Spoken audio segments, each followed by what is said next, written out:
বাংলাদেশের ক্রীড়াঙ্গনে সাম্প্রতিক যে হাতে গোনা সাফল্য এসেছে তার অধিকাংশই নারী ফুটবলারদের হাত ধরেই। সাফ চ্যাম্পিয়নশিপ থেকে শুরু করে বয়সভিত্তিক টুর্নামেন্ট, প্রতিটি ক্ষেত্রেই জয়িতারা রেখেছেন সাফল্যের ছাপ। যদিও চলতি বছরের শুরুতে দলে বেজেছিল ভাঙনের সুর, সেগুলো পাশ কাটিয়ে পিটার বাটলারের অধীনেই নিজেদের সেরা ছন্দেই ফিরেছে ঋতুপর্ণা সাগরিকারা। কোচকে নিয়ে তাই সন্তুষ্টি মেয়েদের অভিভাবকের কণ্ঠে। He is very good coach, কোনো নো ডাউট অ্যাবাউট ইট।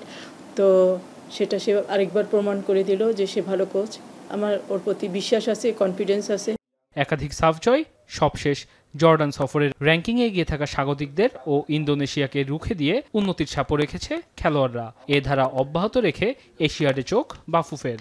এই সাউথ এশিয়ার গণ্ডিতেই অ্যাকচুয়ালি থাকতে চাচ্ছি না, আমরা নেক্সট লেভেলে যেতে চাই। নেক্সট লেভেলে যেতে হলে সবসময় আমি বলছি আপনাদেরকে যে আমাদেরকে অনেক বেশি স্ট্রং টিমের সাথে খেলতে হবে, ফ্রিকোয়েন্টলি অনেক বেশি ফিফা ফ্রেন্ডলি খেলতে হবে, বছরে অন্তত 5-6টা।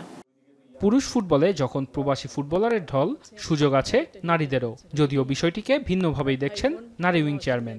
প্রবাসী নারী ফুটবলার নিয়ে অবশ্যই আছে। আমরা আনিকা বলে একজন ফুটবলার আছে, ওর সাথে আমাকে ওইটা অ্যাকচুয়ালি কানেক্ট করেছিল জামাল ভুইয়া। যদি হয় আমরা অবশ্যই নিব ভালো ফুটবলার, বাট আমাদের ফোকাস অলওয়েজ আমার লোকাল ফুটবলারে। আমি আমার দেশকে ডেভেলপ করতে চাই। জুনের শেষ দিকে উইমেন্স এশিয়ান কাপের বাছাই খেলতে মিয়ানমারে যাবে বাংলাদেশ। সেখানে বাহরাইন, তুর্কমেনিস্তান ও স্বাগতিক মিয়ানমারের বিপক্ষে লড়বে মেয়েরা।